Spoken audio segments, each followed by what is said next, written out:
Malakas na ulan ang bumulabog sa ilang bahagi ng Cebu.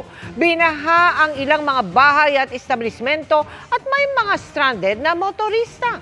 Nakatutok si Femari Dumabok ng GMA Regional TV. Nagmistulang ilog ang downtown area sa Colon Street sa Metro Cebu kasunod ng pagbuhos ng malakas na ulan. Sa taas ng baha, marami ang stranded. May isang motorsiklo pang itinulak na lang sa gitna ng tubig. Marami ring motor ang ipinark sa mas mataas na bahagi ng kalsada. Kung may mga nahirapang lumusong, may isang tartanilya o kalesa na tuloy pa rin ang pasada. Pinasok na rin ng tubig ang ilang tindahan.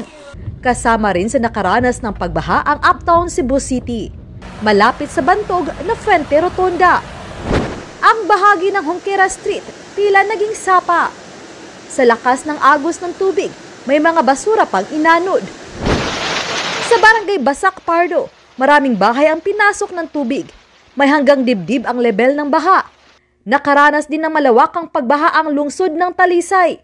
Sa barangay Lagtang, may mga binahang bahay at establishmento. May mga motorista ring sumuong sa baha pero namatayan ng makina. Binaha rin ang ilang bahagi ng Mandawi City. Ang barangay Basak sa Lapu-Lapu City, tila naging Bahasak Beach Resort sa taas ng tubig.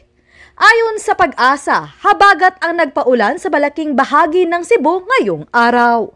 Para sa GMA Integrated News, Femari Dumabok ng GMA Regional TV, nakatutok 24 oras.